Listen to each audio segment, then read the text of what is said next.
Yo, what up guys, I'm Sammy and welcome back to the Soul Drop, and today we're going to be doing a top 10 lightest hoop shoes that you can get right now. And also I did do the top 4 heaviest shoes, like at the end I'll reveal those as well. So if you want an extremely lightweight shoe, then you can get any of these shoes and you will be good to go. However, light doesn't mean responsive, you know what I mean? So you can get a really lightweight shoe, which I think is really nice. You know, I feel like nobody says, oh, I want a heavy shoe, you know what I mean? Like, I feel like most people, they're like, oh, I want like a lightweight feeling shoe, but it doesn't equal responsiveness because, you know, it can be lightweight, but it maybe has bad support. So if it has bad support, then your foot's gonna be moving around, you're not gonna feel quick, you're not gonna feel responsive, or maybe the cushion's a little bit too soft, so you feel a little bit mushy. That can also affect the responsiveness as well. And also, another thing that can affect responsiveness, of course, is the traction. Is the traction good? So again, lightweight doesn't mean responsiveness, but I'll try to tell you guys if the shoe is responsive as well, just to help you guys out. But yeah, I'm just gonna give you like the actual number weight, and of course the number weight can vary from like 0.2 to 0.3 ounces, you know what I mean? So it's not like exact, you know what I mean? Because even like the left to right shoe can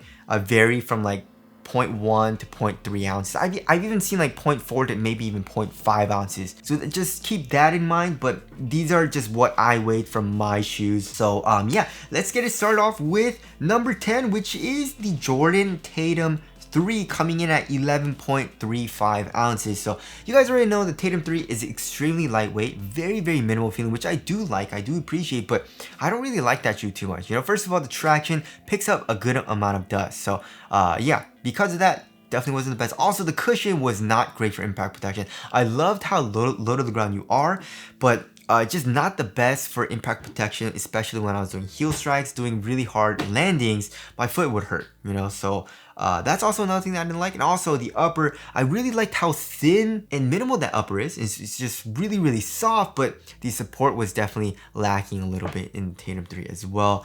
So even though it is light and it is top 10, I guess, you know, it just wasn't the best performance. Also, it wasn't the most responsive feeling shoe to me, you know what I mean? And also another shoe that was number 10 is the Luka 77, which I feel like is a way better performer, you know what I mean? So it also is 11.35 ounces. It's also pretty dang cheap, $105, and overall a very solid performance. Traction, very nice. It does pick up a little bit of dust, but if you keep up with your wipes, you have really good traction.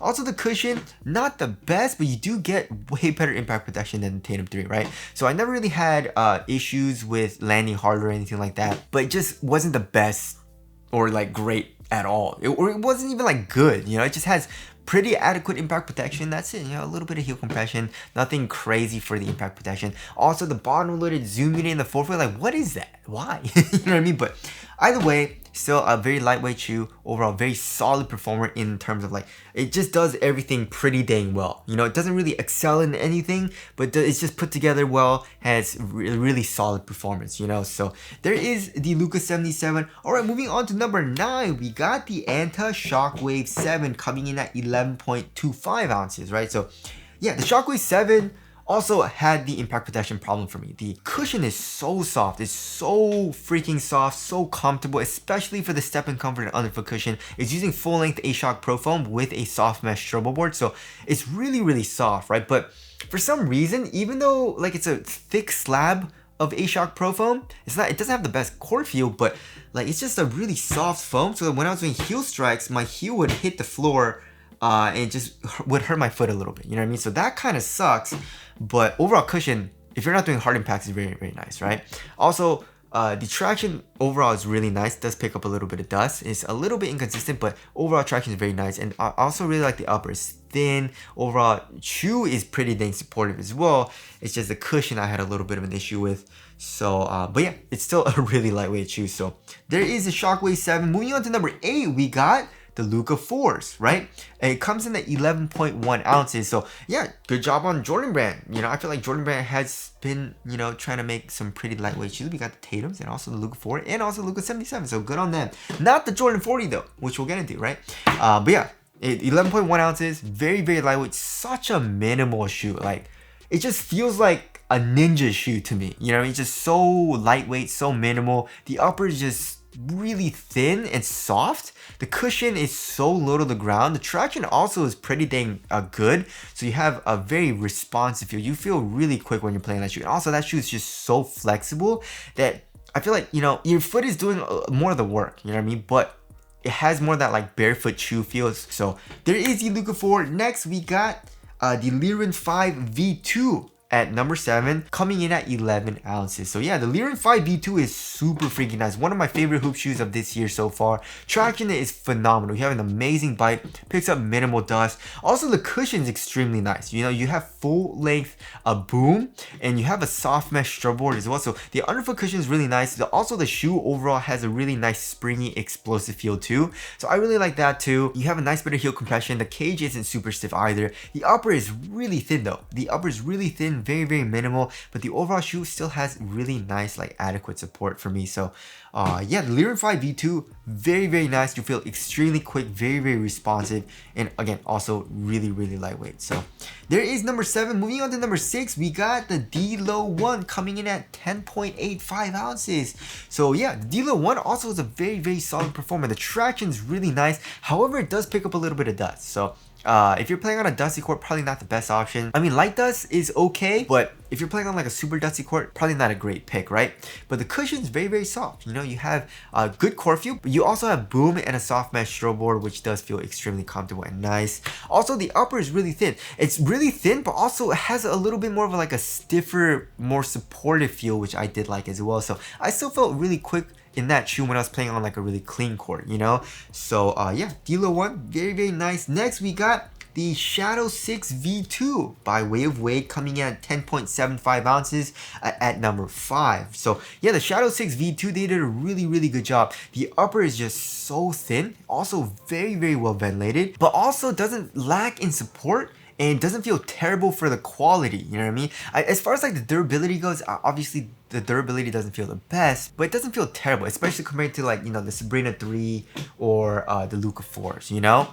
Also, the cushion is really nice. You have boom with a soft mesh strut board, so the underfoot cushion is still very solid, very comfortable, and you have really solid traction as well. So yeah, the Shadow 6 V2, very lightweight. All right, moving on to number 4, we got this is going into a different realm. This shoe is in the 9 ounce range, right? So every shoe was in the 10 and 11 ounce range. I mean, there was only what, 2 shoes in the 10 ounce range, and every other shoe was in the 11 ounce range, but this shoe is in the 9 ounce range. It comes in at 9.85 ounces, and that is a series player only, game 1 low. They did a great job in making the shoe, right? So yeah, a lot of their other shoes have been kind of heavy, you know, like the Ranger 1, the original game 1, the Easy 1 also wasn't super duper lightweight, you know what I mean?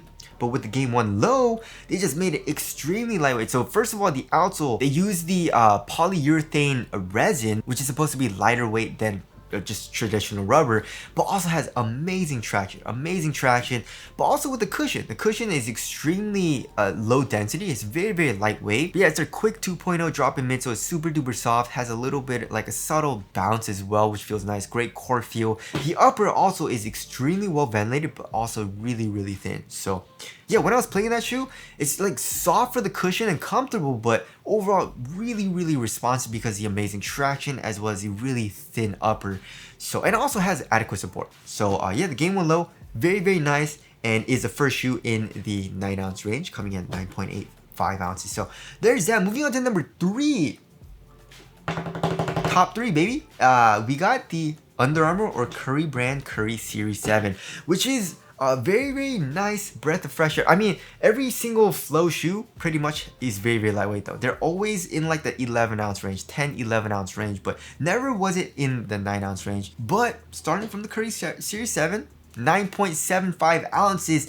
Like, that's the first thing that I noticed when I got that shoe in. Like, I opened the box, I lifted the shoe, I was like, yo, this shoe feels extremely lightweight, right? So yeah, they're using flow, of course, but it's like a dual density flow. And of course, you know, with flow, the traction is really nice, but does pick up a little bit of dust. But I still feel extremely responsive when I'm playing that shoe because of the really good traction, really good stops. But also the cushion, it's like responsive still. You know, it's like has a really responsive feel, but it's just like soft. It's just really subtle softness, but it's definitely a lot softer than every single other shoe that has flow. So I really love that as well. And the upper is really thin and very well ventilated, right? Conforms to my fit very well. So I really like that. But first of all, there's two things that I'm not a huge fan of for the upper, which is first of all, the quality. It feels really cheap, but also the durability definitely doesn't feel like it'll be very good. You know, in like the open panels of the mesh material, it feels like it'll rip very easily. So just be careful with that. But you do feel extremely responsive and very quick playing in that shoe, and it's extremely lightweight as well.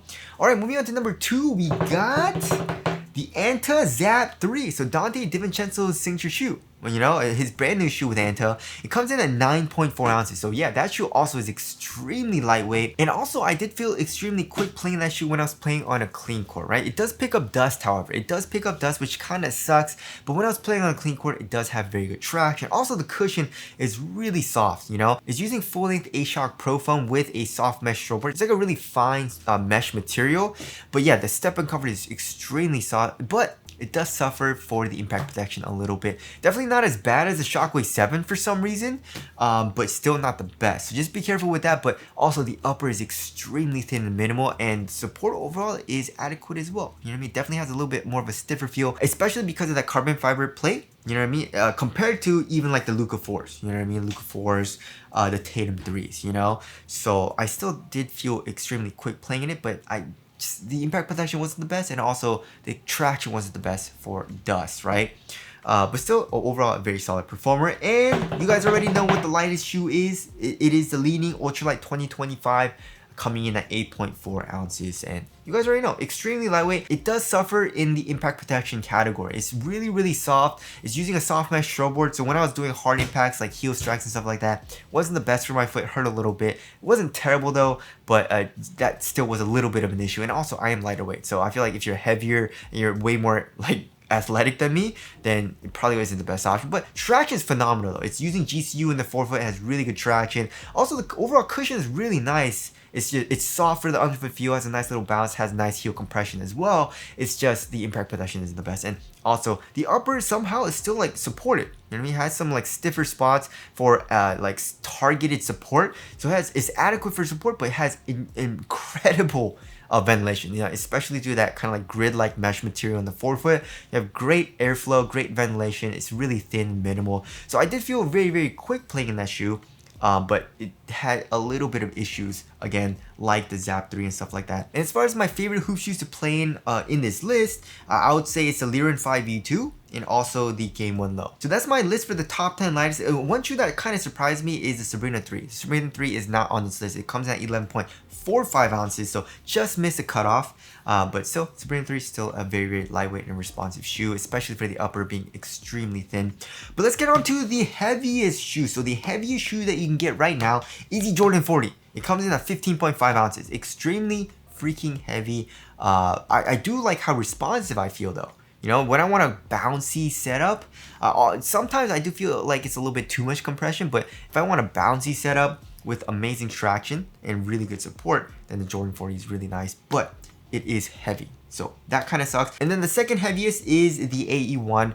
I mean, the AE2, hopefully it comes out soon. You know what I mean? The AE2, I feel like we've been knowing what the AE2 is going to look like for the past like year. You know what I mean? And the AE1, I feel like it's been out for such a long time. But anyways, the AE1 comes in at 15.3 ounces. So freaking really, really heavy as well. But still a really responsive shoe. It has way better core feel than the Jordan 40, right? But also obviously sacrifices or doesn't have as good cushion as Jordan 40. So there's that. Next heaviest shoe is the Kobe 3 Pro Trail, coming in at 14.85 ounces. So yeah, I just got that shoe in, also extremely heavy. Also, the traction is not good. I've been trying to break in that shoe. I've been trying to use it all the time to break in the traction, but still just, it's not having an amazing bite, especially compared to like the 81 and the Jordan 40. And also, I really hate the high top. It's just really restricting my like my ankle movement. So yeah, because of those reasons, I just don't feel quick. And also, it's a really heavy shoe. You know what I mean? And also, the next heaviest shoe is the Harden Volume 9, coming in at 14.05 ounces. So yeah, being in the 14 ounce range is still heavy. Kind of sucks because Hardens, yeah, I feel like the Hardens are just too heavy, man. I feel like they should definitely try to like lighten the shoe up a little bit, but the Harden Volume 10, you know, we already have the leaks for that shoe. First of all, the upper, it looks like a really stiff plastic. it's using a whole bunch of rubber as well, so it'll probably still be heavy, which kind of sucks. You know, I feel like they need a, you guys, they need to give us a different design. You know, because from the Harden Volume 7, 8, 9, and also looking at the 10, it's using the same exact stuff. You know what I mean? It has a shelf, like a stiffer outer layer. You have that inner booty. It feels nice, and then it's using like light strike and boost. It has good core feel. Pretty nice underfoot cushion, but it's like the same feel. You know what I mean? It's like the same thing. So, anyways, those are the heaviest shoes that you can get right now. So, yeah, that about concludes this video. Hope this video helped you guys out. And also, if you guys do want to cop any of these shoes, I'll try to leave in the feed link in the description box. But that's it. Thank you guys for watching, and I'll see you guys in the next one.